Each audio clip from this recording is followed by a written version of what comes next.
नमस्कार, मैं शिखा जैन एक सोच ऐसी भी पर आप सभी का स्वागत करती हूँ।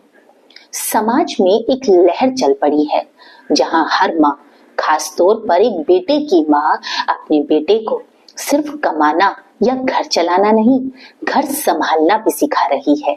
यूं तो इसके पीछे कारण बहुत सारे हैं, लेकिन एक प्रमुख कारण ये है कि वो माँ ये देख चुकी है कि जब जब उसे अपने घरेलू कामों में किसी भी कारणवश घर के पुरुष की मदद की जरूरत थी, तो वही पुरुष ये कहकर पीछे हट गया कि मुझे तो ये करना आता ही नहीं, मुझे तो खाना बनाना आता ही नहीं, मेरी माँ ने तो मुझसे ये कभी कराया ही नहीं।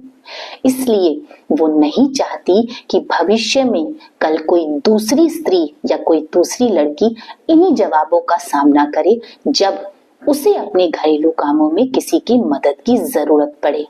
इसके पीछे एक कारण ये भी है कि ये वही लड़के, वही पुरुष, वही आदमी हैं जो अपने लिए लड़की खोजते समय, विवाह के लिए लड़की खोजते समय पहला सवाल ये रखता है कि उसकी पत्नी उसके कंधे से कंधा मिलाकर चले।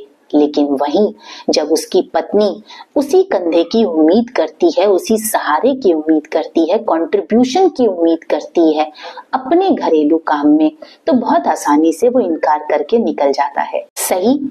वहीं दूसरी तरफ हम बेटियों की माएं अपनी बेटियों को पढ़ा लिखा रही हैं, आत्मनिर्भर बना रही हैं, लेकिन इस सारी जद्दोजहद में ये भूल जा रही हैं कि उनकी प्रथम जिम्मेदारी घर, परिवार और अपनों को संभालने में निपुणता है। सही। तभी तो आज की बेटियां जब विवाह कर जाती हैं तो उन्हें ऐसे सवालों का सामना करना पड़ता है जो उन्हें नहीं करने चाहिए।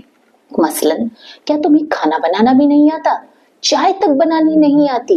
क्या सिखाया है तुम्हारी माँ ने तुम्हें? एक शर्ट में बटन तक लगाना नहीं आता? सवाल बहुत छोटे हैं जिन्हें हम वक्त पर ये कहकर टाल देते हैं कि सीख जाएगी वक्त के साथ। पर क्यों? जब हम अपने बेटों को आत्मनिर्भर बना रहे हैं, हर तरह से उन्हें खुद पर निर्भर बना रहे हैं, योग्य बना रहे हैं, तो अपनी बेटियों को क्यों नहीं हम आत्मनिर्भर बनाने की कोशिश कर रहे? क्या आत्मनिर्भरता की परिभाषा में सिर्फ कमाना ही आता है?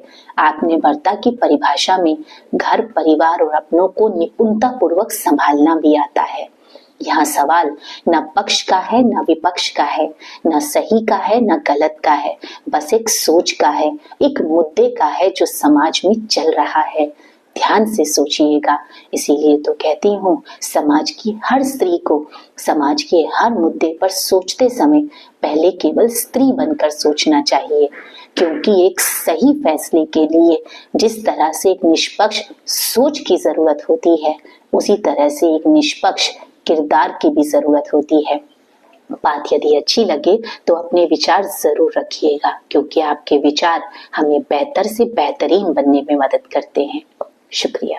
जय हिंद, जय भारत।